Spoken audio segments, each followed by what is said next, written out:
Let me ask you a serious question. How many calls did your front desk answer yesterday? And I want you to think about really quick, how many of those actually turned into appointments? If you don't know, or worse, you do know the number and it's not great, this episode might be the most profitable episode for your veterinary practice in the 10-year history of the podcast. Here's the truth. Most veterinary practices are leaking clients every single day. And it's not because they're not practicing great medicine. And it's not because their marketing isn't working. It's because their phones aren't converting. Welcome to the Veterinary Marketing Podcast, where it's all about how to attract, engage, and retain clients to your veterinary practice. My name is Brandon, and we're going to be talking about phones and phone training. This episode, I'm going to give you hopefully one of the best CSR phone training frameworks that you can use in your practice over and over again as you hire new CSRs, and it's going to help you to skyrocket conversion and help you to turn your CSR team into a sales team and help people who don't like sales to reframe the way they think about these phone conversations so that they can serve your clients better. We're going to be covering on how to turn the just price shopping into let's get you scheduled and convert more of those while at the same time setting the expectations properly so that you're not attracting low quality clients. We're going to help even sales versus CSRs become more persuasive and better communicators. And we're going to share one small shift that can bring in literally hundreds of thousands of dollars in revenue without spending a single dollar more on ads or creating more content or doing more marketing. So if you'd like for your team to confidently turn phone calls into loyal clients and help more pets get the care that they need, please don't skip this one, save it. And if this is of value to you, it probably would be value to other people too. So if you could do me a huge favor, share this podcast episode. Be sure that you're subscribed on iTunes, Spotify, YouTube, wherever you get your podcast content from. I promise you this is going to be one of the most impactful trainings that I've ever done so far. So for those of you who don't know me, my name is Brandon, and I'm the host of the Veterinary Marketing Podcast. But before I did marketing and podcasting, I was actually a telemarketer. And I wasn't the one that was just cold calling people, but I would pick up the phone from different marketing pieces for a mortgage company. I did literally thousands of calls, probably somewhere around 5,000 or 6,000 phone calls that I took. And I've since then sold tons of other stuff too. So I probably got more than 10,000 sales phone calls under my belt. And let me tell you, it's probably the most productive skill that I have is being good at sales and being good at talking to people. I actually love talking to people. And so it comes naturally to me because I think people are interesting. I love talking to people. But even if you have a team who has members that are introverts, they don't like talking to people, we're going to be able to help change the way that you are engaging with your clients.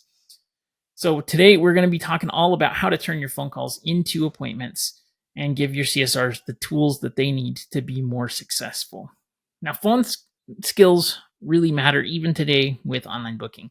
More clients are typically booking through phone, especially for certain types of procedures, because they want to get information that's relevant to them. So even though more and more practices are offering online booking, I would still say anecdotally with the clients that I work with, most of the new clients are coming in from phone calls. Now, from a marketing perspective, this phone call is incredibly important. Number one, because you want to have as high of conversion rate as possible. And number two, it is the first point of contact for this potential client to become a new patient at your practice. So this first contact is just too often really just done poorly. There's a few studies that have come out on the phone call conversion systems and things that practices have in place. And more than half of veterinary receptionists don't even ask to invite the caller to book an appointment, which is wild. So potential clients slip away, and this really hurts the practice's growth. For small animal practices, every missed appointment is a missed opportunity to really help more pets in your area and build a relationship. If you think about how much that is worth to a practice, what is your client lifetime value for a practice? And it slips away every single day because the CSRs don't have the tools and training to get as high of conversion as possible. So who is this for?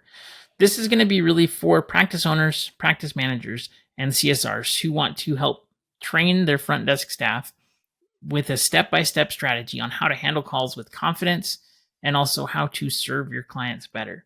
By the end of this training, team members who hate sales and coming off salesy are going to have some strategies that are not pushy and not salesy, but will help them to schedule appointments in a way that helps pets get the care that they need and help to grow the practice. So let's dive into this. First off, the cost of not having a robust training system for your CSRs is killing your practice. It is wild. Practices that are in similar markets where the team is really good at phone skills and they're able to convert calls versus ones that aren't. And I listen to hundreds of phone calls every week. With the ads that we run, we're generating hundreds of thousands of clicks every single month to veterinary hospitals. And so I'm constantly listening to phone calls to see what is this kind of traffic doing as far as the intent and how can we improve this. But one of the most difficult things for me is that we'll get somebody who is a highly qualified and very ideal type of customer based on the conversation that they're having, and then they don't end up coming in. And this missed opportunity is incredibly important. Real quick, just imagine it's a busy morning in your practice. It's Monday when I'm recording this, but you have price shopper pet owners calls your practice, maybe about puppy vaccines, for example.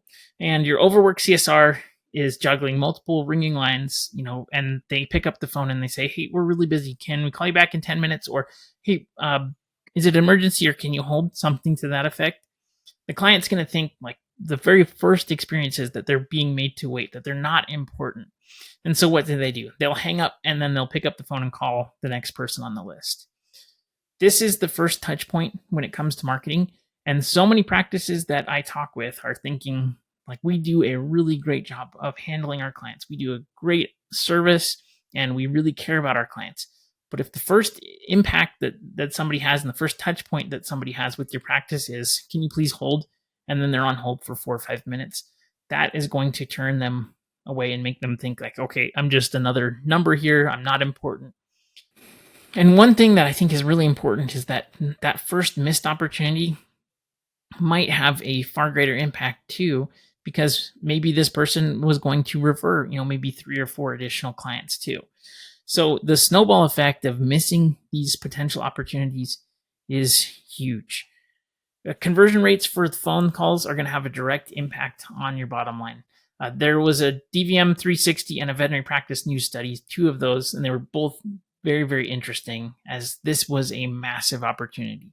The veterinary practice news research said that 53% of receptionists never asked the caller to even schedule an appointment. And then the DVM 360 research found that only 23% of CSRs actually asked for an appointment. So 77% of the calls that they had been listening to, potential new clients, were never invited to come in. And this is significant for practices. So let's say you had 96 phone calls in 1 month, which is pretty typical for a lot of practices as far as new client and potential client volume coming in. If only 30% of those convert, of those 96, you'd have about 29 new clients in a month. But if you had some training for your CSRs and you were able to take 30% of those calls and boost it up to 80% of those calls generating an appointment, you would go from 29 new client appointments to 77 new client appointments. And this single difference, you could generate hundreds of thousands of dollars in additional revenue to your practice. These numbers are just showing that it is incredibly important that this is really treated like it matters, because it matters tremendously in your practice, especially if you're seeing more of a slowdown like so many practices are. And as the economy is kind of volatile and the world is kind of crazy, things have definitely been slowing down for most veterinary practices. And so this is incredibly important because that number could be the difference between staying open and having to close down. Beyond revenue, though, you have to think about this from the client's perspective too.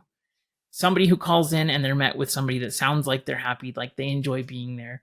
They have enthusiasm and empathy and competence, and they're going to feel confidence when they come to your practice. So even if they're just a price shopper, a well-handled call is going to show the value that you can offer and help to win them over. On the flip side of that, if you have somebody who is grumpy or short or feels like you're bothering them, that can also tarnish reputation as well. Unhappy callers are never going to call back. And I've actually seen negative reviews referencing calls that didn't go well. And I'm sure you've seen them too. Practice owners need to recognize that every single call is basically a marketing touch point. And even though it is an older method of communication, right? It's not like the coolest new tactic or tip that you like to focus on. This is incredibly essential, especially when you're spending money and time creating content, doing social media, doing paid ads, building your website, working on your SEO. All of these things are really built so that you can get more people coming into contact with your practice.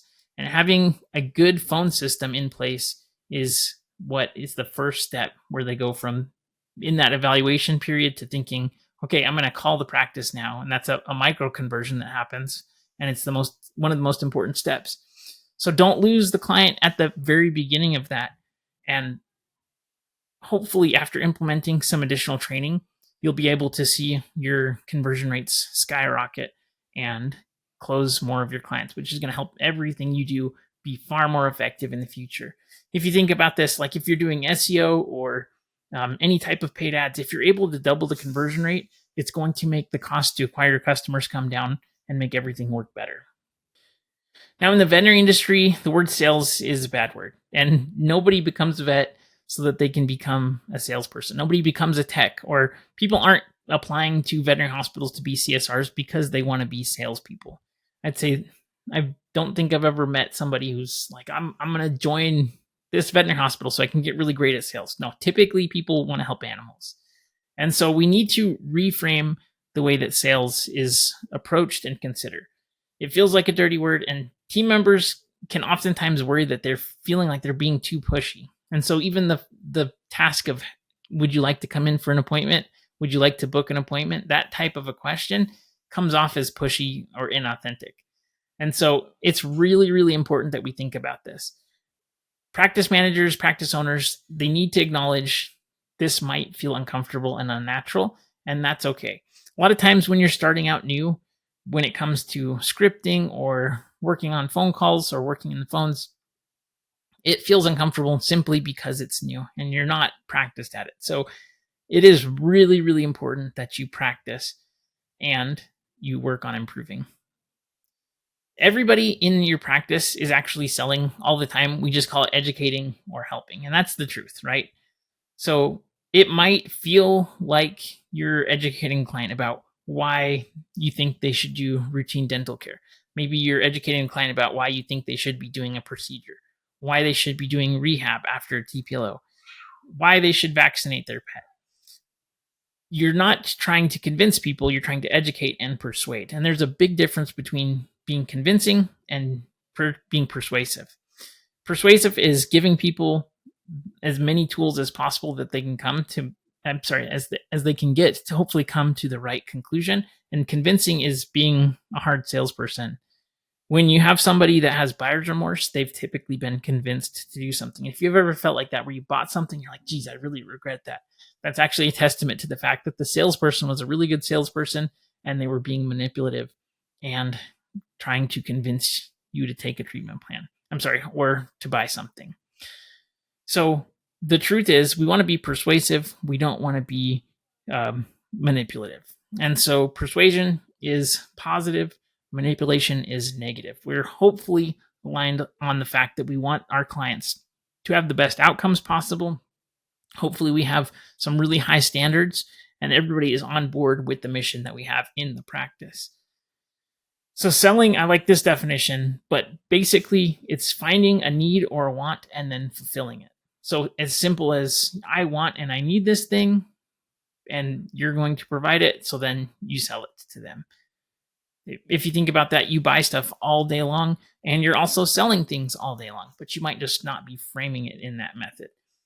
So you're not pushing towards an unwanted service. You're not pushing for an unwanted outcome, but you're simply offering a solution that's going to help improve the pet's life and give the pet owner ultimately what they want. So pet owners want a few different things. Sometimes they might just want the lowest price because they're maybe feeling guilty. maybe they want to provide great level of care for their pet, but they don't know how they can get it. They don't know what's important.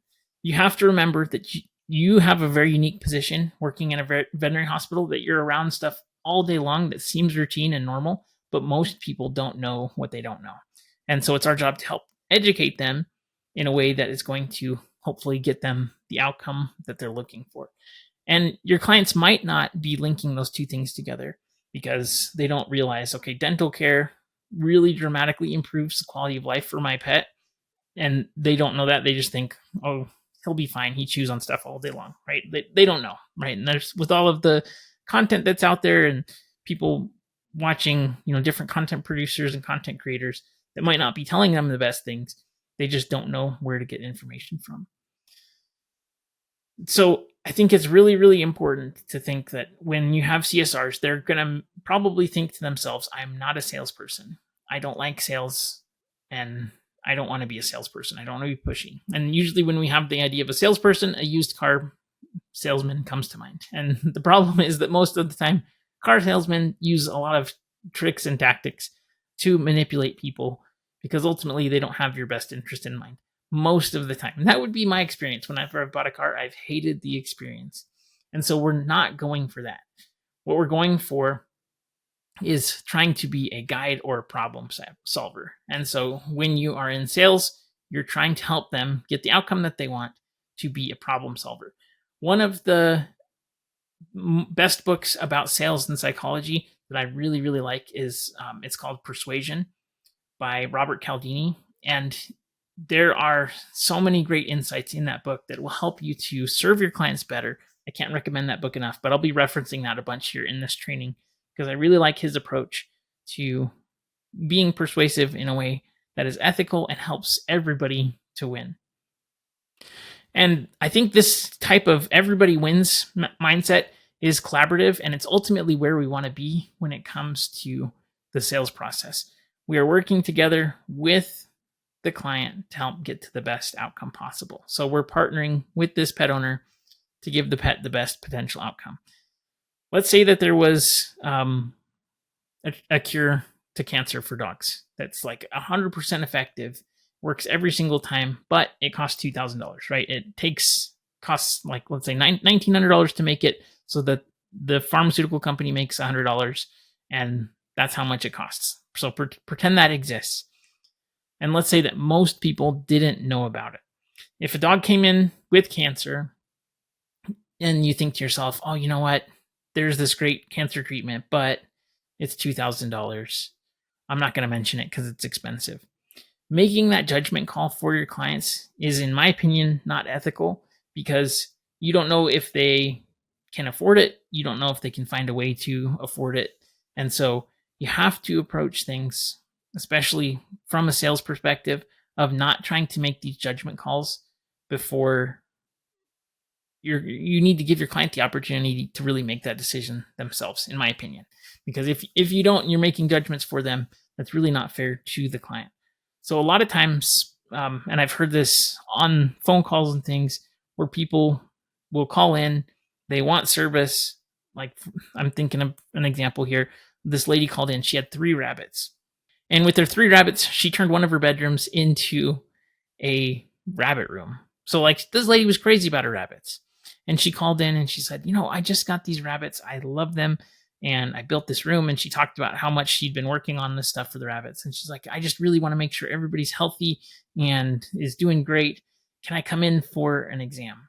And this receptionist, like, this is perfect. You have somebody who's obsessed with their rabbits. They want to give them the best care.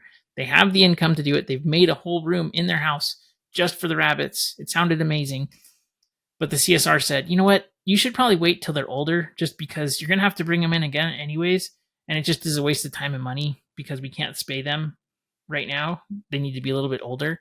So you should probably just wait. And the client kept saying, no, I think I would like to come in and just make sure everything's good, get an exam, and have them checked out and stuff. And the receptionist kept saying, you know what? No, I think you should not waste your time or money. They're making a judgment call for this lady.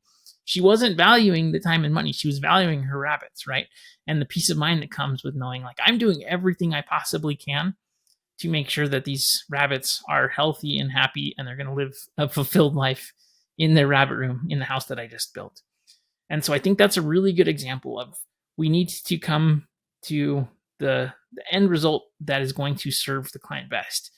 And I don't think that the CSR was trying to do anything that was bad in her mind, right? She was trying to basically push up the thing that she valued most, which was you need to save time and money. How could anybody want to take their rabbits in for extra vet visits? So we can't make those judgments. And I think it's really important that when we're trying to serve clients, we're trying to serve them to kind of meet the goals of the practice when it comes to the philosophy around how we practice medicine, the types of services that we provide, and really make sure that everybody is on the same page.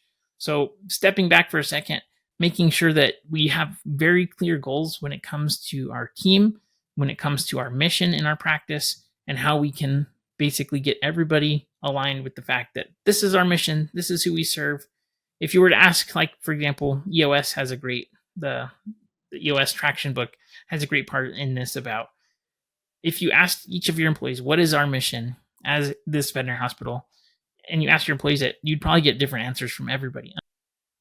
Unless they have a clear understanding of exactly what you're about, who you serve, how you help, and the mission that your practice is on. So it's, I think, really important that, number one, you have a clear mission so that everybody can easily communicate that and point back to these kind of defining values that you've set up for your practice. And number two, it's really important that your CSRs understand that the job that they're doing, it really matters. It makes a huge impact on the practice, and they are the first touch point for your veterinary hospital. And so we can't understate it. You're not just answering the phones. It's not something that needs to be belittled, but it is incredibly important. And I think a lot of times people will downplay, I'm not a veterinarian, I just am a CSR. Don't think like that, because you're incredibly important. You set the brand up, you set the experience up, you set the expectation up in your practice. And so your job is critical when it comes to generating new clients. And then number three, remember, sales is service. It's not pushing people to do things that are financially irresponsible. It's not pushing people to do things where you're taking advantage of them. It's important that everybody understands that when we do something, when we recommend something, it's because we think it's going to help. If your CSRs don't have a high level of belief in the practice, it's going to be hard for them to sell in your practice. And so giving your CSR team some insight into what goes on in the exam rooms and what type of wins you have, seeing, like, for example, with treatment options, if something is really effective, you're able to then build up the belief in the CSR that this is actually making a difference. So as often as possible, have your team share wins on treatments that were successful, on clients that are seeing improved outcomes, and build up as many of these types of stories as possible so that everybody understands when I make these types of recommendations, it actually helps the pet. And we're really achieving the goal and the mission that we've set up in our practice. If you believe, like back to the example that you had, that cancer cure that cures cancer for dogs, if you believed that it worked and somebody called in and said, hey, my dog has lymphoma, you would be like, we've got something. You need to come in right now and it's going to work great. It costs this much, but we have a 100% success rate with it. And it's amazing. So when would you like to set an appointment? That is how they need to feel in general about the types of services that you offer and the types of things that you're doing, and that it does make a difference in the life of the pet and the pet owner. So now let's dive into some really applicable things that I think you need to approach all of your phone calls with when it comes to trying to create an opportunity that has the highest potential for a conversion. So effective phone communication isn't an art. It's also a science. I mentioned Dr. Robert Cialdini. He's got tons of data and studies to help back this up. But these 6 principles will help you to be much better on the phone. The first principle is that people prefer to say yes to those that they know, like, and trust. And so we need to get to know the people that are on the phone. And again, I think this is important that you are genuinely interested in your clients. If you have somebody that's at the front desk and no matter how hard you try, they just don't want to talk to people, they don't like people, they're generally grumpy and gray, it's probably not the best frontline person to answer the phones. I love talking to people. You can book a time with me to talk, and we can talk about marketing. I've had hundreds and hundreds of veterinary professionals reach out just to talk about marketing, and I love talking to veterinary hospitals. And so I think you need somebody in your CSR position that actually likes talking to people. And that's kind of the easiest way to go about it. If you have somebody that's worked in your practice a long time, but they're consistently grumpy or kind of just always a cloud hanging over them, like figure out a different spot for them, because they're probably not being served well by being forced to try to be somebody that they're not. So that's just a step back to think about that for a second. But your team, the first thing that they need to do is get to know the client. So number one, here's a super easy way to sound friendlier, and that is to simply smile before you answer the phone and when you're talking. And I know that sounds weird. We had this one guy that worked with us, and he had a really monotone, deep voice. And so it was difficult to get any emotion out of him. He was kind of like Dr. Spock from Star Trek, and he was just always flat. And so before he answered the phone, we made him look at himself and smile. We put a mirror on his desk so that he could look at himself, and it would always say smile before answering. And so before he would answer the phone, he'd have to smile, and it worked a little bit. He still was very monotone. He was very good, and he developed his phone skills. But still, if you call somebody's cheery, enthusiastic, or empathetic, depending on the situation, it's going to come across. And so we're looking for that rapport and that instant connection.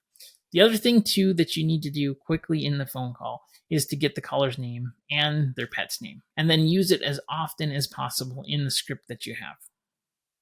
It's also very easy to talk about things that you're going to be able to bond with quickly when it comes to dealing with these clients. So, for example, somebody calls in and they say, I was wondering, how much does a spay cost? And just as an example, right? So, hey, I was just wondering how much does a spay cost? And assuming you have a warm greeting. So, welcome to ABC Animal Hospital. How may I help you? Yeah, I was wondering how much is a spay? Awesome. I'll definitely be happy to give you some info on that. May I ask who I'm speaking to real quick? My name's Jim. Hey, Jim. Thank you. And what's your pet's name? My pet's name is Lemon.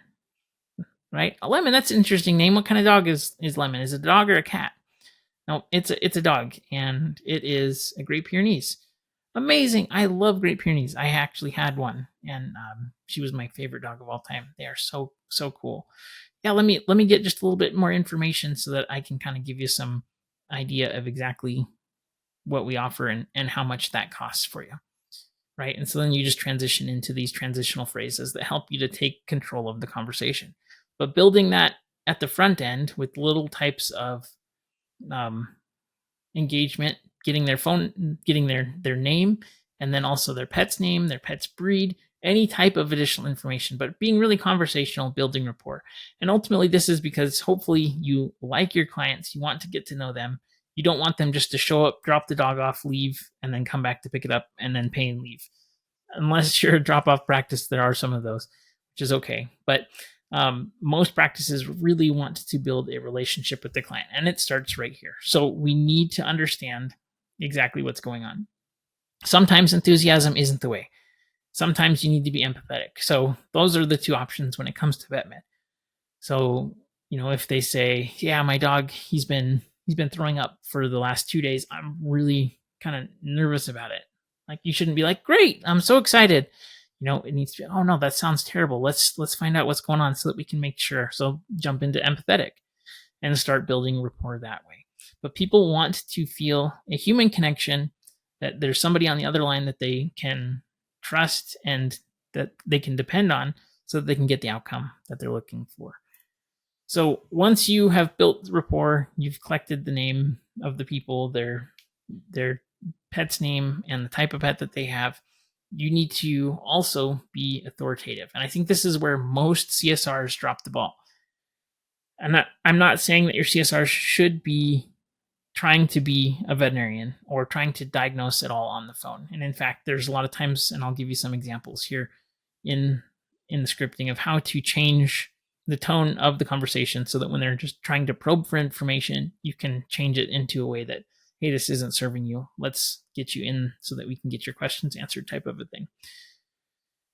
But people trust and follow the advice of experts. And so ultimately, the veterinarian is the ultimate expert, but the CSR can help to project some of that authority by demonstrating knowledge and confidence, and make sure that your team is really well versed in routine care, especially like what goes into things. Now, obviously, you don't want them talking out of turn in terms of like diagnosing things or misstating, but it's really important that they understand what goes in to all of these different types of appointments and the approach and things like that. For example, let's say somebody calls in for a TPLO. Hey, how much is a TPLO? And you collect all the information. Yeah, would love to give you some more information. We do lots of TPLOs here because our veterinarian, Dr. Smith, actually has 20 years of experience with TPLOs and has done over 3,000 of those. And so she's very, very experienced, has really great outcomes. And we do things a little bit differently here because we have so much experience. So I'd be happy to explain that to you in just a second. Those types of things where you're appealing to the authority of your team and helping to build up the team in general.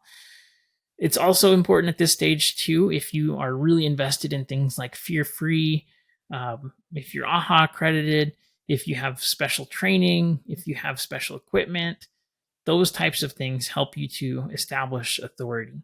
It can also reassure the caller that this is the practice that I need, and this is the expert that we need in handling this thing. Saying, you've definitely called the right place. We actually do tons of echoes every single week. And talking about things in a way that help to really build authority. And by the way, I think it's incredibly important that scripting is done for these CSRs, that you have a general framework of a script that covers all of these major points. And just as a quick note too, I'm going to put in my show notes here a PDF document that's my scripting system that you can use and download for free. You don't even have to opt in for it. But if you are trying to figure out how can we tailor a script that's going to convert people as high as possible, this is going to be a great resource for you. So be sure to go to veterinarymarketingpodcast.com and search up episode 293, and that's where this script is going to be. So authority is a really big, important principle because people want to know that they've called the right expert, that they're going to get the care that they need, that they can trust you. And so building on that know, like, and then trust with authority. The next element and principle that's really important on these phone calls is building up social proof. People feel comfortable when other people have gone before them or when they're part of a group. It's just how we are wired, right? It's easy to follow the crowd. And so by looking at what people have done in similar situations, these types of stories and elements can really help to improve conversion. So ways that you can include social proof in your phone calls. For example, let's say somebody's calling up and they say, hey, we just got a new puppy. We're looking for a veterinarian. I hear that all the time on phone calls. You can talk about things like, we have lots of puppy owners in our community that choose our puppy wellness package because it includes X, Y, and Z. They really feel comfortable because they're not only are their first shots included, but also their additional wellness visits, and everything is set up to really help get your puppy in a way that is going to be set up for life. We also include our heartworm prevention. We also include flea and tick treatment. And we make sure that everything is really set up well, that you feel comfortable in, partnering with your pet's health so that their base is great. And then you can have somebody on your side, like, I'm going into these types of things, but helping them to feel like, okay, lots of other people are doing this too. So if you have products or different types of clients in general, I would have these types of stories ready. So for example, if you're doing TPLOs or dental procedures or things like that, somebody calls in, says, I want to do an anesthesia-free dental procedure. I'm really nervous about anesthesia. It's okay, great. Totally understand. So many pet owners are a little bit hesitant when it comes to anesthesia because they think that it can adversely affect their pet. But here's what we found. Most of the pet owners feel really comfortable because we have human level monitoring. We have a technician that's there monitoring all the vitals. We do all of these tests to make sure that everybody's going to be healthy, and we take all the precautions necessary to make sure it's very safe. And if we're worried about it, we actually won't even suggest that you do it, right? So Using that social proof again is a very, very important principle because people feel a lot more comfortable. And weaving that into your sales script really, really helps. Next is consistency. So getting small yeses throughout the conversation. It's called the principle of commitment and consistency. But people are more likely to say yes to an appointment if they've consistently said yes throughout the phone call. When I was in telemarketing, we would ask permission to get started. We would ask permission to share some information. We'd ask permission to gather things. And we'd say it in a way that was framed in yes or no questions. So would it be all right if I gathered just a little bit more information so that we could give you some specific examples? That's an example of one of those yes phrases. I remember it 15 years later because the scripting was just embedded into my brain. But when you can get people to say yes often and early in a conversation, it's going to help increase your conversion rate. And that might sound super strange, but it 100% works. Types of questions and language throughout, like using things. Does that make sense to you? Yes, right? So every time you can get the client to say yes, they're subconsciously just becoming more receptive to saying yes. And then additionally with this too, if you're having no-shows or things like that for your new clients, making sure that you follow up each of the calls with, hey, will you please call us if you need to cancel or anything changes? And asking for them to say yes. That's super reasonable, but having that actually decreases the no-show rates by significant amounts because it helps people commit an extra level. So they've gone through, they've committed to the appointment, and now they're going to commit to calling if something comes up and changing. The next principle that Cialdini really talks about is called reciprocity, which is giving value first. So if somebody gives you something, you're going to feel obligated to give back to them in the behavior that you first gave. And so offering something helpful or kind up front helps them to feel like they need to reciprocate by engaging with your services. And this is also true when you're being kind to them on the phone and being enthusiastic. They're going to feel like they are going to try to match the energy that's coming back and that you're putting out to them. So this could be something as simple as just some free information. It could be a small token. A lot of practices that I work with have welcome kits for their new clients. And so CSR mentioning that. So let's say somebody calls in for a puppy exam. And you could say, yeah, absolutely. And we just actually have a new client welcome kit. And that includes a bunch of things. We'll talk about it. But if you're giving them something before they even get to the price of it, they're going to feel like they probably want to give back the good favor that they've been given. And that reciprocity principle really helps. Spending extra time patiently waiting with this client, answering all of their questions, making sure that you're giving them helpful information. That's something that I think is really important. The other thing too is empathy. So let's say you, for example, a person calls in and they're like, you know what, I'm not sure if I should do euthanasia for my pet. Let's say you answer all their questions and you know what they say, we're gonna wait over the next week and we'll take a look and see if we think it's a good idea next week, type of a thing. If you are the person who calls out just to check in and you give them just, you know, hey, was just thinking about you. We know we had a conversation and I just wanted to call, check, see how everything's going. If you're just checking in with them, and you could even ask permission to do that on that phone call. You know, would it be okay if I called back in a couple days just to check in and see how things are going? If you had any more questions or any of the behavior changes, I would just be really interested to make sure that you're, you know, not feeling alone on this type of thing. Things like that really make a difference. If your practice offers any new client specials or incentives, even if the person isn't calling for that, and so many times practices don't want to discount, I totally understand.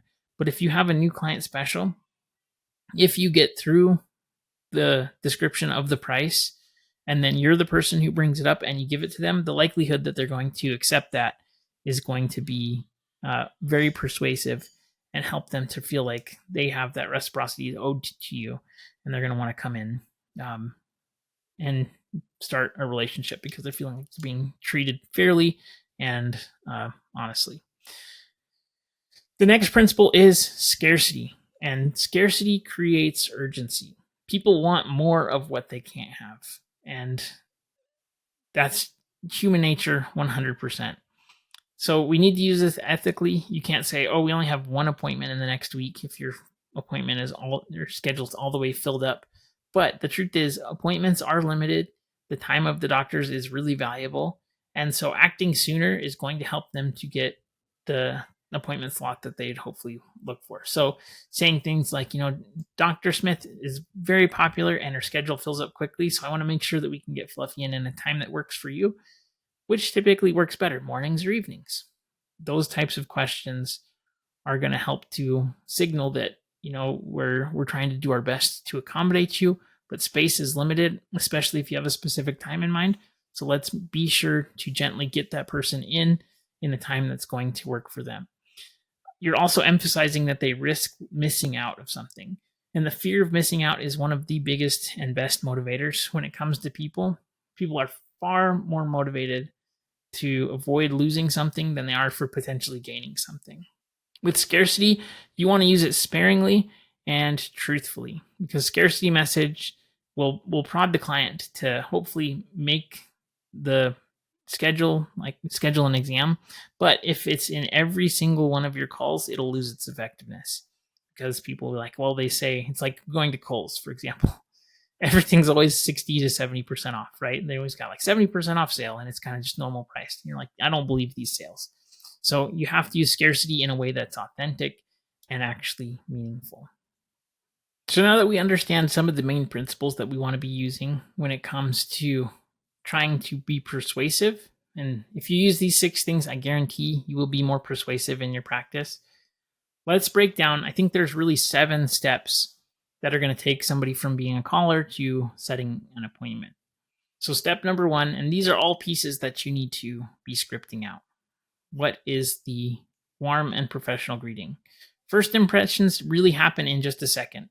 So number 1, CSRs need to answer the phone quickly. My ideal phone system does not have a phone tree in place. If you're calling a practice and you're looking to build a relationship with the practice, you're not thinking like, I'm going to call this practice and they're going to treat me like my bank treats me. Like, that's not how they're thinking. I'm going to call this practice and I want to feel like I was treated exactly like the DMV treats me. If I call, I'm going to be placed on hold and I'm going to go to a phone tree, and that's not what they're thinking. So I need you to think about your practice in terms of how do we say we practice medicine, and then does this system align with that? If you tell me we care about our clients, we're there for them whenever they need us. If they had an emergency and they're distressed and they called and it's like, thank you for calling ABC Animal Hospital. Our business hours are Monday through Friday, 10 a.m. to 5 p.m. We are located at, and you're in 45 seconds before it says, for urgent care and emergency cases, press 1. For prescription refills, press 2. It is not what you want. And so please don't use phone trees unless you want to be like Bank of Veterinary Medicine. So that's not typically what anybody wants. And it is no wonder why you're not converting more of your clients. And your existing clients, they're not enjoying this. It's not actually helping them. It is helping you to have to not talk to them. And is that how you want to come off? I don't think it is. I don't talk to practices who are like, please don't call us. Please don't talk to us. If that's the case, keep it up. But if you're actually looking to build a relationship with these people, these phone systems, they're not great. So number 1, answer promptly. When I worked in telemarketing, we had what was called the bat line, which was phone call system that if anybody called, we had to pick it up within 2 rings or else somebody was getting in trouble. So every single time, you could not ring more than twice. Pick it up by the second ring, hopefully on the first ring. That's how CSRs need to approach the phones in the practice. It must be picked up quickly. That promptness says somebody's there, somebody's caring, they're on it, and they're here for me when we need it. Need to be friendly and uptone beat. Remember, smile when you're talking and have something that is professional. So, good morning. Thank you for calling Green Animal Veterinary Clinic. This is Brandon. How may I help you? Something like that. That's easy to say, easy to remember, but is consistent every single time. Identify yourself so that they know your name. That how may I help you is a good opening question, because then you're able to Like, is this a euthanasia call? Is this an emergency? Is it a general call? Is it a price shopper? But don't have something that's lackluster. And the one thing that I actually don't like is when they just say ABC Animal Hospital. It's like, hey, you're interrupting me. That's not what you want. So really think about this. Those little changes make big, big differences. The caller cannot see you. They can't see the practice. So make sure that you're smiling, that your body language is good, and that if you have somebody that's slouching and looks unhappy, you probably sound that way on the phone. So sit up straight and have lots of coffee available too. That's always helpful too. This opening really sets the stage for the rest of the call. I think too that phone recording systems are really, really important. Systems like Mango and Weave and CallRail, all of those are fantastic for training, but they don't work good unless you actually listen to it and go through it and use it as training opportunities. Anytime we make mistakes in anything, it is an opportunity for learning. And unless we continue to make the same mistake over and over again, then it's just being stupid. So making mistakes is part of the learning process. It's a part of growing process. And having a system where you don't get feedback doesn't allow you to learn quickly. So make sure that you review your calls. I do this all the time with my clients, with myself, and I make sure I'm trying to communicate the way that I think I am, not just the way that I remember it, because how you remember a conversation is going to be very different than what actually happened. I think it's also really important too that you approach this from a way this isn't judgmental. You're not in trouble. We're just trying to improve. And I think this is going to improve everybody. So I think people can feel defensive. Make sure that it is a learning atmosphere where people can improve and get better, and explain also the why. Why is this so important? Not just, hey, we're going to listen to phone calls. It's going to be kind of embarrassing. I'm going to point out all your problems. You better get better. That's not going to be a good environment. So record your calls, listen to them, use them as training, and actually improve them. I would say with this warm professional greeting, it's really important that this is the first step to make the person calling thinking like, wow, this sounds like a nice practice. These people sound friendly, they sound caring, and this positive vibe is going to lay the groundwork for really everything else. So once we have that greeting done, next step is to build rapport and personalize the call. Don't drive straight into transaction. Don't go right for the sale because they actually have a problem. We need to understand who they are, the context for their problem, and get to know them here. And so again, this is where the people skills comes in. Start building rapport. So ask for the caller's name. Ask for the caller's pet's name. Ask for the breed of the caller. How old are not the caller. Ask for the breed of the caller's pet. Ask how old the pet is. Things like that. So if somebody calls says, yeah, I'm looking for vaccines for my puppy. Wonderful. I'd be happy to help you with that. May I ask your name real quick? And what's your puppy's name? My puppy's name is Max, and my name is John. Hi, John. Great to meet you. Definitely. Congrats on the new puppy. What kind of puppy did you get? Right? Those types of things. Oh, he's a golden retriever. Golden retriever is my favorite dog. I can't believe it. I love golden retriever puppies. How old is your golden retriever puppy? Start building legitimate rapport. Have some questions in there. And I think one thing too that's really important is just doing some role playing and figuring out like what are some things that sound natural, because everybody talks differently, but what are some things that sound natural that you can just bring up that's kind of stored away. But this type of personalization, it does really two things. Number one, the goal here is to make the person calling feel like that they are actually they actually matter and that they're actually valued in the practice. Like if you're trying to build personal relationships, it needs to be personal, and it then is going to do the second thing, which creates connection. So many times people feel like their clients are bound to their practice, right? Like we have a great relationship with our clients. If you have a great relationship with your client, that puts a moat around your client in that it's much more difficult for them to go to another practice location, even if it's more convenient or closer. If they feel like the doctor and the team here really is in their corner, and if they called, they would get the answer that they needed, they could trust you. This type of connection, it starts here on the phones. And so building that connection is really, really important. It signals friendliness, it signals personalization, and the vast majority of CSRs, back to this DVM 360 study that was done by Dr. Donnelly, she said that 93% of receptionists just answer questions mechanically, immediately, without getting any more context, without making any attempt at personal connection. And so this is a really easy way to start building rapport. Other types of rapport builders are expressing empathy or excitement, depending on the situation. Like, oh, I'm so sorry Max isn't feeling well. That's terrible. Let's see how we can help. Things like, oh, you got a new kitten? That's so exciting. What kind of cat is it? Oh, it's a shelter cat and you're not sure?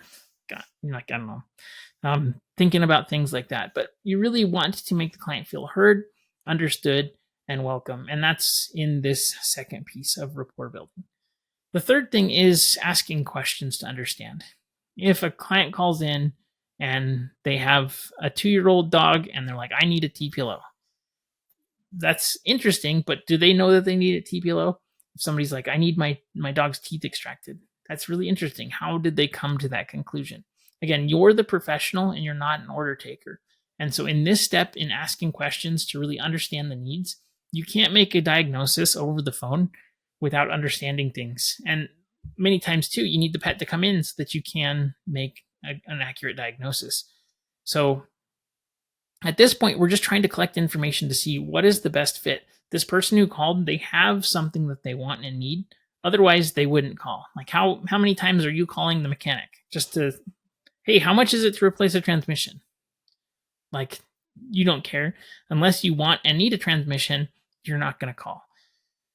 So in this step where we're asking questions to understand needs, we're going to try to shift from being an order taker to somebody that's going to make recommendations and use the authority that is important that we establish. Otherwise, we're going to get patients and pet owners who think that they know the best and they just want what they want. They want it for as cheap as possible. And generally, those aren't the types of clients that you really want to be bringing in anyways.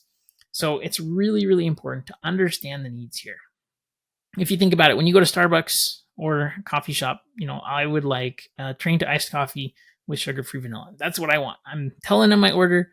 They're not going to say, well, real quick here, do you enjoy drinks with more cream? Do you enjoy caramel? Like, let's diagnose this problem. That's not how it is, right? In situations like that where the client knows what they want and they tell you what they want, that's a very different relationship than somebody that's, say, a veterinarian. And so it's important that we don't be perceived as order takers. And so in this stage, we basically take control of the phone call so that we can guide it to the desired outcome. That's going to give the pet owner the best outcome and the practice the best outcome as well. So sometimes they might not need to come in, sometimes they might, but really here is where we want to encourage CSRs to ask a few key relevant questions. So like, for example, if somebody says, how much is the kitten exam?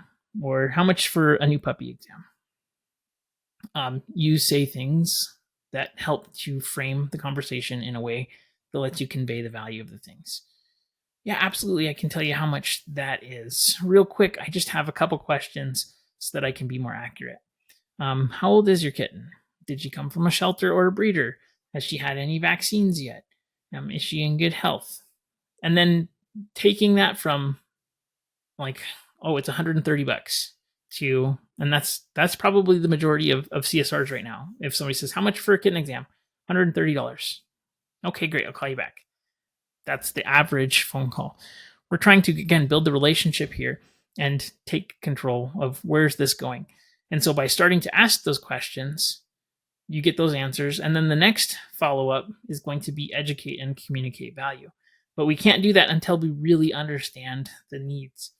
And understanding the needs by asking more questions, by being talkative and building rapport, that helps us to set up for educating and communicating value. So let's say you get all of the answers to your questions there. The next thing that I like to do is transition into something that is, again, taking control of the conversation, but helping you to educate and communicate the value.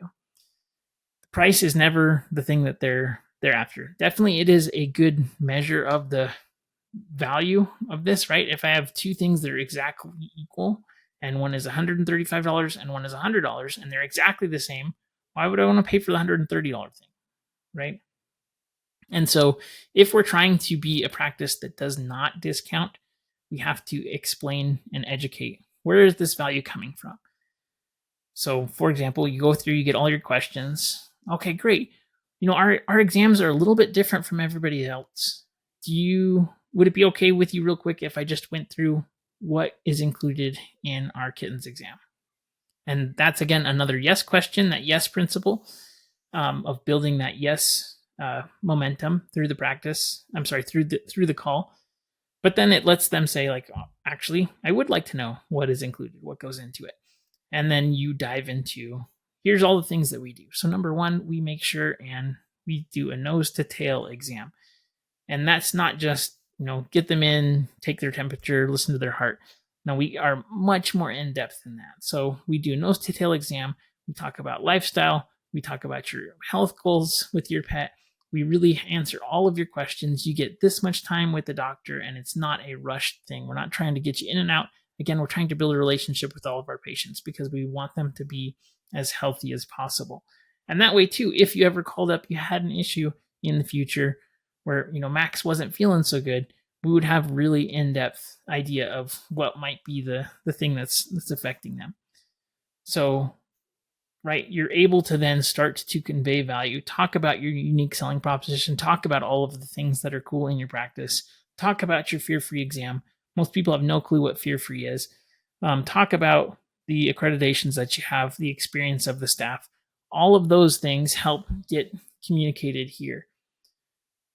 Really, we want to be using benefit-driven language and talking about all of the benefits. People would like to know price a lot of times. I know there's some things that you can't give prices for. So, for example, like dental procedures, if they come in for a cleaning, you can say, one of the vets that I work with for ads and things, we've been driving a lot of dental procedures to his practice through Google Ads. And his team is amazing because they are able to communicate that when they're in for the dental exam, if any complications come up, they're actually texting the clients. They're showing them pictures. They're showing them specific examples and educating them throughout the process so that they know exactly what's going on. And so you can talk about the price of the exam, but if there's anything that comes up, we'll keep you up to date with it so that you can make decisions as we're going. Those types of things. But if you're just talking about the price, and this is, again, what happens so much. So how much is a kitten's exam? $130. Okay, thanks, bye.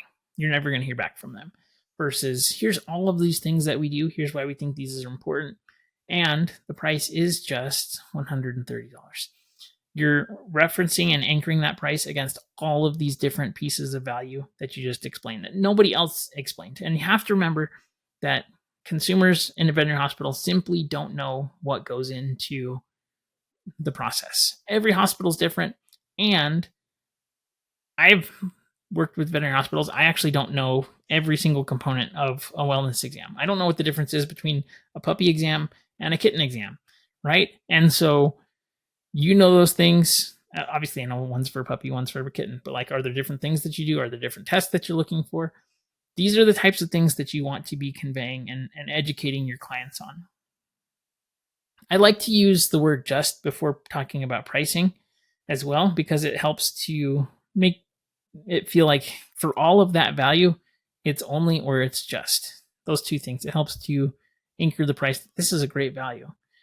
Going back to benefit-driven language, let's say somebody's calling for a rabies vaccine.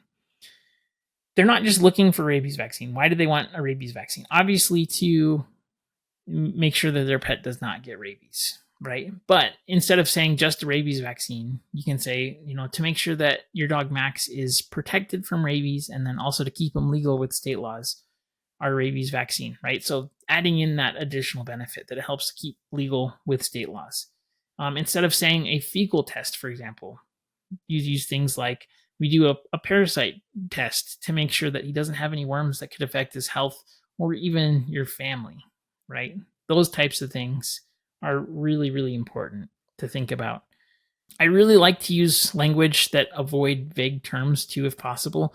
So physical exam, what does that mean? That's very, very vague. It doesn't tell you what is included. But the nose to tail exam, it's like everything in between on the pet is being checked out. You need to not automatically assume that people know what is included in an exam and help to educate the clients. And in doing this, it makes you, again, the authority, but it also positions your practice as a place that really cares, that is thorough, and it aligns with the way that you're actually providing your service in your practice. Also, really subtle small words make big differences.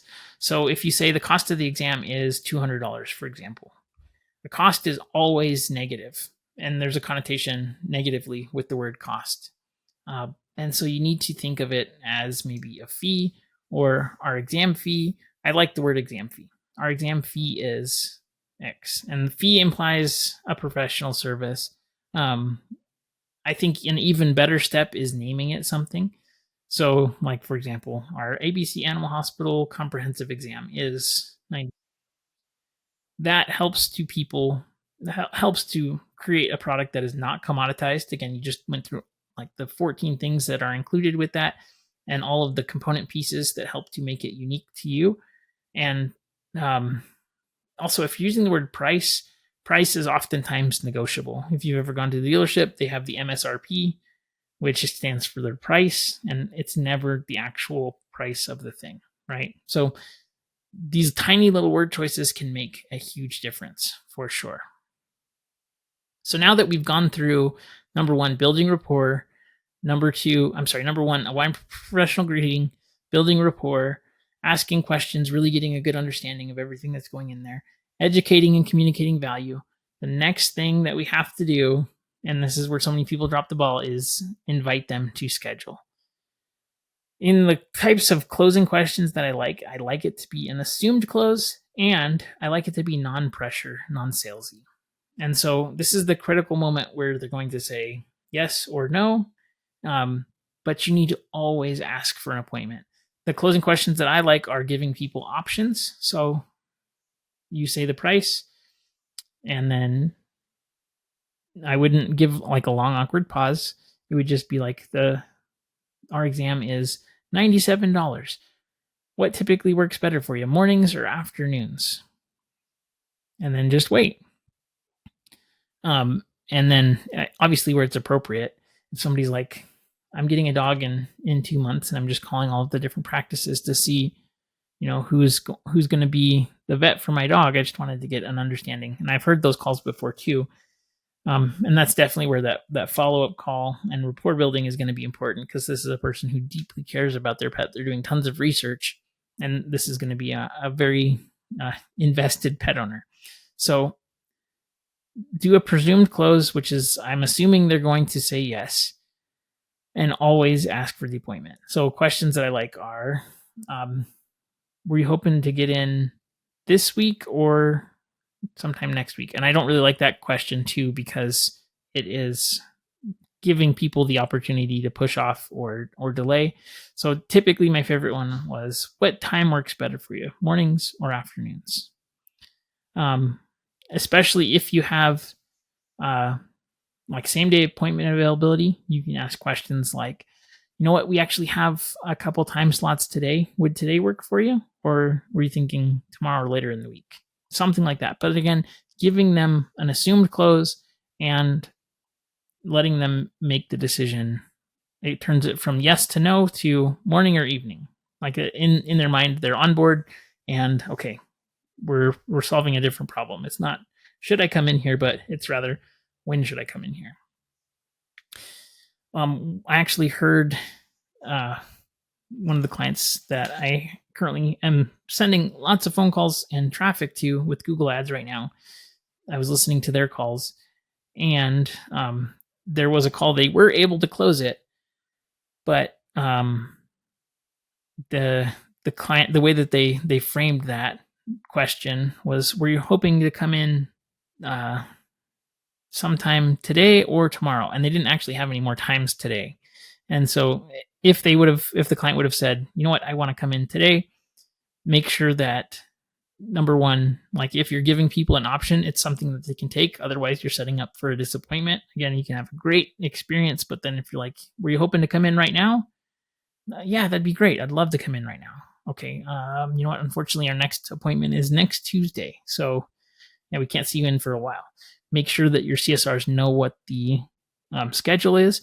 And then the other thing too here is make sure that there's not a huge time delay. Any type of gaps or waiting in this period, it really slows down that conversion process and all of the momentum that you've been building throughout here. And so quickly have all of the different things up and available so that you can see, okay, with this person, we have these potential slots, and make it easy to get that information. If you're constantly waiting on the system, it is difficult. At this stage, I like the assumed close of which is better, morning or evening for you, because it's easy to ask. It doesn't feel salesy. If you ask somebody, would you like to schedule an appointment? That's a yes or no. People typically like to answer in no. It's one of the first words that we learn as little kids. If you've ever been around a 2 or 3 year old, they say no all the time. It's built in. And so don't make it a yes or no question. Make it either open-ended, make it assumed close with a couple different options. In this instance, options are always the best. I would always lean towards options. And I think too here, you need to have some training in place so that these types of answers are just really ingrained in them. So for example, let's say that somebody was calling because their dog's been vomiting for the last 2 days and they're nervous about it. And you can tell that they feel nervous and apprehensive about it. Having the preparation and saying, okay, we have 2 or 3 slots that we could fit them in today. Saying things like, we actually have a couple openings we could get you in today. Would that work for you? Something like that is an okay question to ask, especially if you have. And I just said never ask a question in yes or no, but trying to make the conversation of, again, that scarcity and urgency. And a lot of times with these same day appointments, it is kind of like a work-in. And so you need to make people understand, hey, we'll make time for you.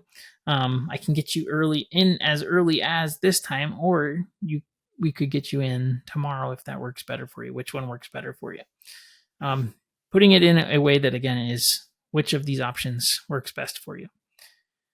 But this should be natural. And again, people aren't calling because they want to talk to CSRs. They're calling because they want an appointment. And so by helping them to make the decision at your practice, and I think this is really, really important too.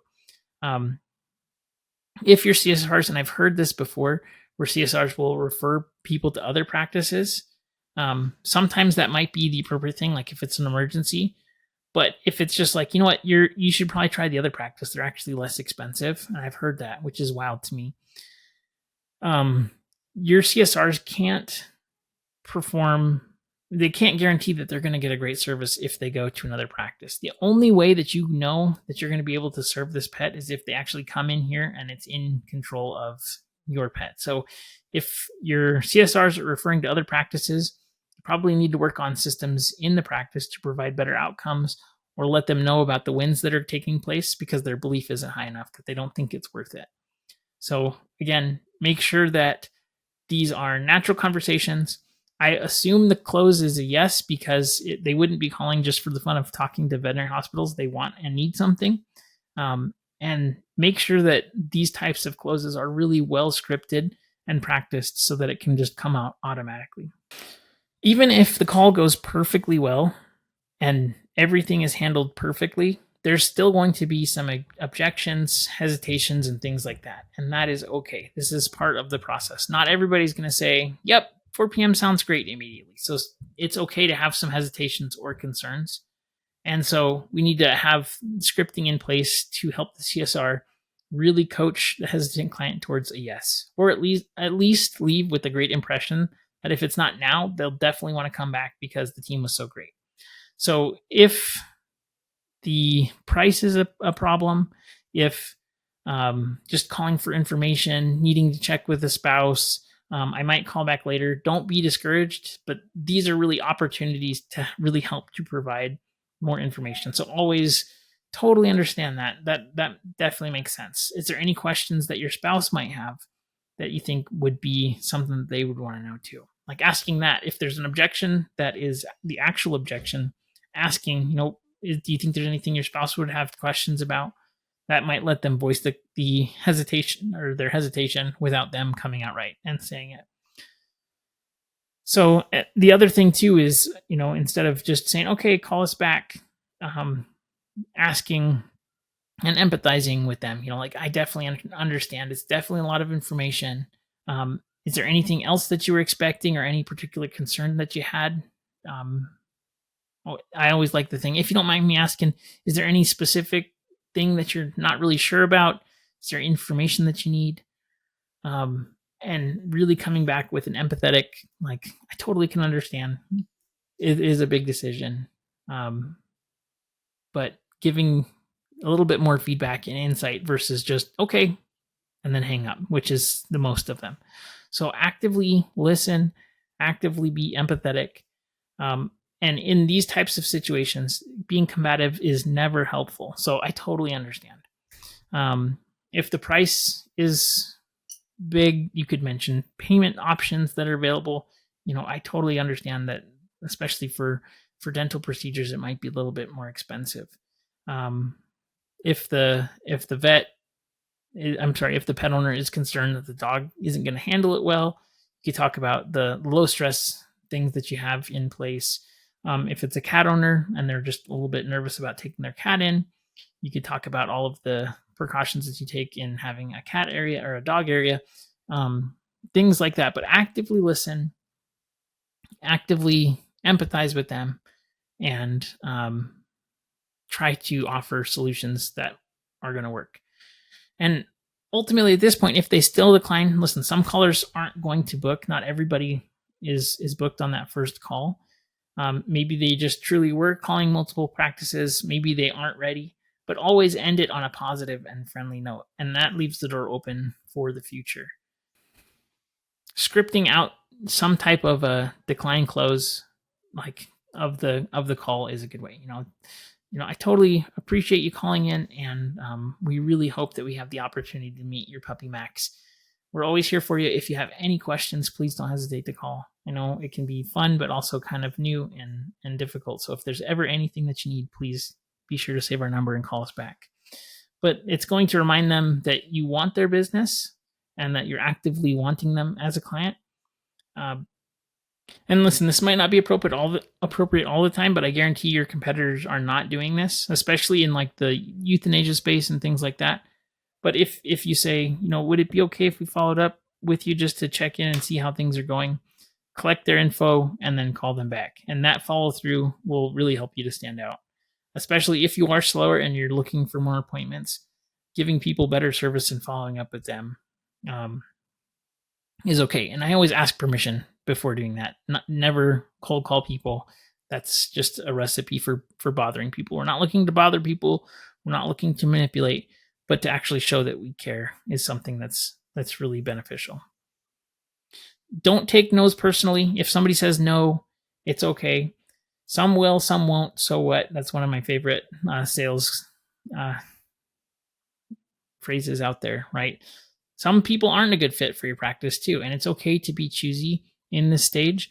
But really, if you're able to convey the value that you have in your practice, all of the things that you include, the philosophy behind that, versus how much is a spay? $130. Okay, call you back. Those are completely night and day difference in terms of calls, and it lets you attract the people that are going to say, wow, I get all this. This is going to be my vet.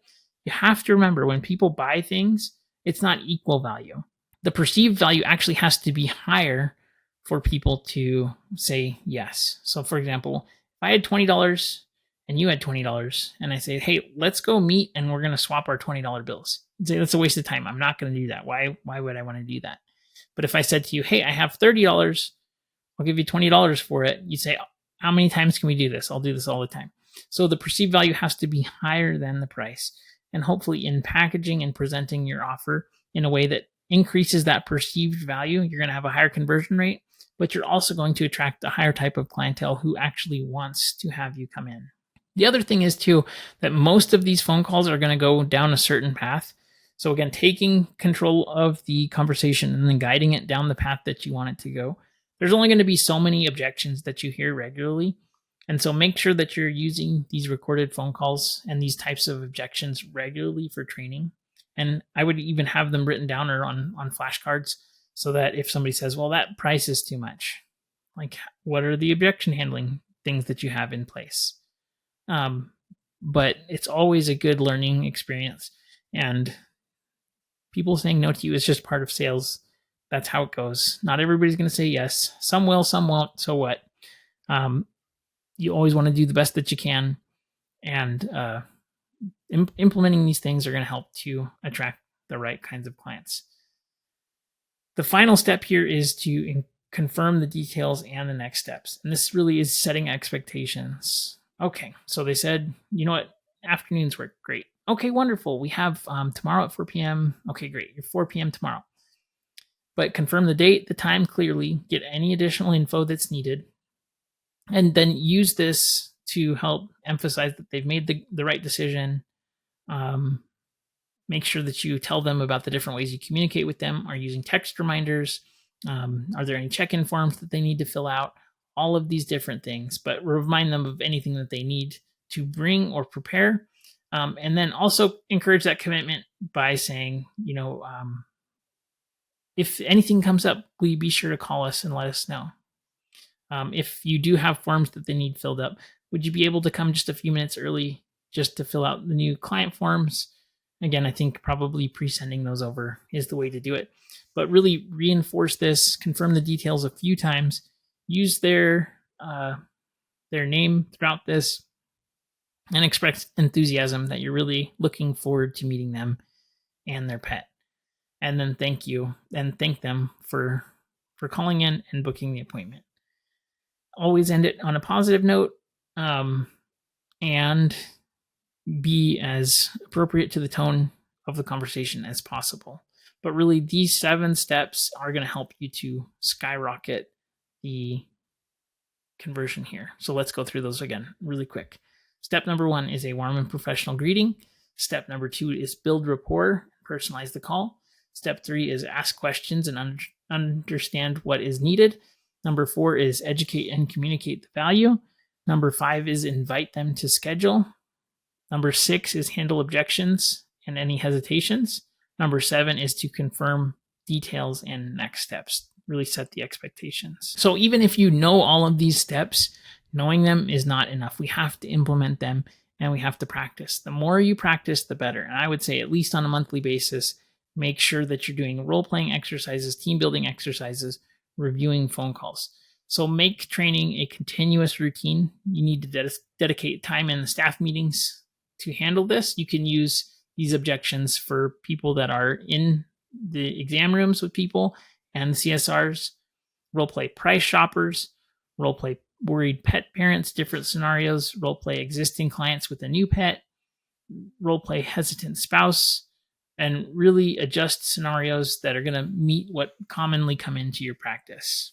Especially when people are starting out, I would really suggest that CSRs stick to the script as much as possible.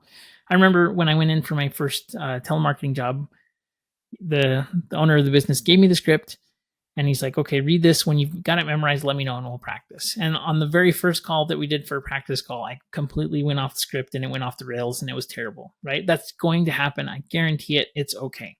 So make sure that you have a script, make sure they go through it, make sure that they memorize these different phrases. And then you can loosen the reins once they understand these general frameworks. But when somebody's starting out, you want them to stick to the script that you've done. Also, use feedback and coaching. So brainstorm different ways of saying things. Be sure to highlight people that are doing a great job. And one thing too, we're going to get into KPIs here in just a second, but make sure that you are looking at the conversion rates between CSRs because they're going to be very different depending on how skilled somebody is. Because truly this is a skill, and if you were good at this skill, you're going to have much higher conversion. So I think in terms of using the calls as learning tools and the recordings that you're using, make sure that you make it as fun as possible. So gamify this training. Try to make people look forward to these things. So have rewards for positive behavior. Have different benchmarks that you can hit and work on getting something. So fun contests and make it fun as possible. So gamify this and really give people something that they're going to look forward to. Really try to involve the whole staff too, because it's not just front desk stuff that you're going to improve only in using these types of trainings, but even people that are in the exam rooms are going to be able to use these sales principles and sales concepts to help get better compliance and outcomes for your clients. It can influence the whole team, and it's also making sure that CSR team knows what's going on in the exam rooms, make sure the exam rooms knows what's going on at the front desk, and that everybody is communicating. Having your CSRs trained on what goes into everything so that they can convey that is really, really important. Also understanding, like, again, those stories, those case studies, those wins that they can use in their stories when they're talking to clients for the social proof elements that we talked about. So how will you know if this is successful or not? I think that's really important. Everything needs to be measured, tested, revised, and improved. There's always more constraints when it comes to growing your business. And so there's never ending process of improvement. So you want to make sure that this is paying off. I think the things that you need to be looking at: call conversion rates. How many calls came in for new clients versus how many were appointments? And really setting up a baseline so that you can see if you're improving, what's making a difference. But just log if it's a new client or an existing client calling, and then how many new appointments came. So I would even break this down by CSR if possible, so that you can see which CSRs need more training or which CSRs are really good. And then you can understand exactly which aspects of your practice need growing. The other thing that I think is really important to be tracking is your new client numbers on a regular basis. So each month, know how many new clients you have, what's your benchmark. And I'd say too that as the economy is kind of shifting and going back to the seasonal regular swings, understanding like year over year changes on things are helpful. So February of 2024 should be compared to February of 2025. So go back as far as you can, and as far as makes sense, probably just a couple of years here, and then look at how many new clients you have. The next thing is call volume and missed calls. Missed calls are a curse to your practice. Don't let missed calls happen. So if you have a significant number of missed calls, make sure that you know why that's happening, and then come up with different ways to fix it. Do you need to have more CSR staff? Are they overwhelmed right now? Like, if you're just giving them too many phone calls and they can't handle it, you can't expect that their conversion rate's going to be. So try to minimize missed calls, and then also have callback systems for people that missed. And I have a few clients that are really busy and they do callbacks, and the callbacks are really, really successful. So make sure that you have a script for that. It's basically just a variation of, instead of, hi, this is ABC Animal Hospital. How can we help you? It's, hi, we just missed your call. This is ABC Animal Hospital. We're just calling back. Saw that we missed your call. Is there any questions that we can answer for you?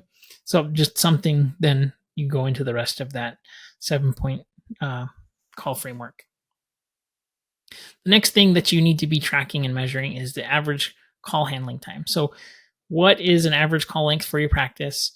Especially with Google Ads, we can do really cool things with our call detail reports to see how many phone calls we're getting, to see what the average time and the duration and the date of that call is, so that we're making sure that if you have calls that are too long, that's also might not be good. You might be giving too much information out versus calls that are too short. Conversion rate by CSR, I think that's really important. And then your no-show or cancellation rate for appointments too. And then based on no-shows that you have coming up, you can make adjustments in the script. But these benchmarks are very, very important. So just a quick reminder too, if you have any questions, comments, or you need help with anything, please don't hesitate to reach out. We have on veterinarymarketingpodcast.com in the show notes for episode 293, you can get my framework, some of my favorite conversions, closes, and then also some different ways to take informational type questions and change that into an actual appointment. Don't forget, this is not someplace that you're going to just end up at. It's also not something that might feel as flashy as like surgical skills, or like, something that is more perceived to be like a high value thing in your practice. But I think that this is one of the most underrated skills. It is incredibly vital, and CSRs are really the front line of your practice. So make sure that you're actively working here using these strategies and actually implement some of this. So again, if you have any questions, you need help with anything, please don't hesitate to reach out. I hope you're able to serve more pets and help more pet owners have happy, healthy lives with their pets for longer. So thank you so much for watching, and we'll see you on the next episode.